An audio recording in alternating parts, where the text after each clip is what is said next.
तुकाराम मुंढेंच्या धास्तीमुळे पुण्यातील अनेक मिठाई दुकानदार शिस्तीने आता वागायला लागल्याची चर्चा आहे। कारण कर्मचाऱ्यांच्या डोक्यांवर आता नेटपॅक सुद्धा पाहायला मिळतात। या नेट कॅप सध्या पुण्यामध्ये दिसतात। मुंढेंच्या कारवायांचं सोशल मीडियामध्ये तोंड भरून कौतुकही सुरू आहे। पाहूयात यावरचा एक स्पेशल रिपोर्ट। मागच्या काही दिवसात पुण्यातल्या अनेक बड्या दुकानांवर छापे टाकून कारवाया झाल्यात। एरवी अन्न आणि औषध खातं राज्यात अस्तित्वात आहे की नाही हा प्रश्न पडलेला असायचा।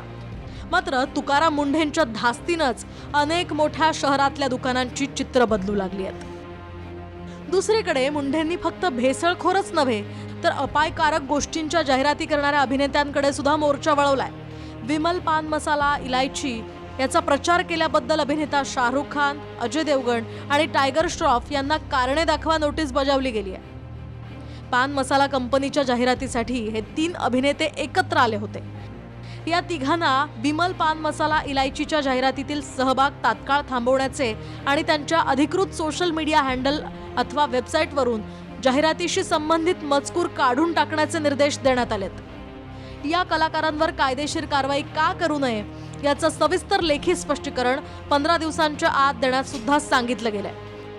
हेच अभिनेते एरवी मुलाखतींमधून तरुण देशाचं भविष्य असल्याच्या मोठ्या बाता मारतात। त्यामुळे ही मंडळी आता काय उत्तर देतात ते पाहणं महत्त्वाचं असेल। एफडीएच्या कायदेशीर कारवाईला विरोध असण्याचं कारण नाही। न्यायालयाने एफडीएला काही सूचनाही दिल्यात, सरकारलाही काही सूचना दिल्यात। त्या सूचना आणि कायद्याअंतर्गत कारवाईला रोख असण्याचं कारण नाही। पण कारवाई आणि कायद्याचा अति त्रास लोकांना बेकायदेशीररित्या होऊ नये हीच राज्य सरकारची भूमिका आहे। मला माहीत नाही, पण ज्या पद्धतीच्या नोटिसेस कोणाला दिल्या असतील आणि त्यावर त्यांचं काही म्हणणं असेल आणि ते म्हणणं त्यांचं कायदेशीर असेल तर सरकार ही कायदेशीर भूमिकाच घेईल। कुठेतरी कोणीतरी काम करताना दिसतंय, चांगलं काय वाटतं? नको ॲडव्हर्टाईज करायचे नसतात, हे हॉलिवूडच्या बॉलिवूडच्या लोकांना समजेल। जो तो त्याचं काम करतोय करू द्या, तुम्हालाही एवढी हौस काय?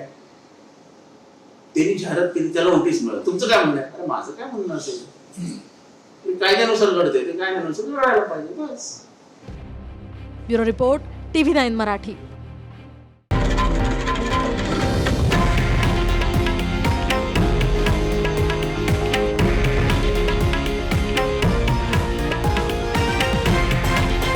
हे आहे देशातील नंबर 1 न्यूज नेटवर्क आणि आपण पाहत आहात TV9 मराठी, एकमेव।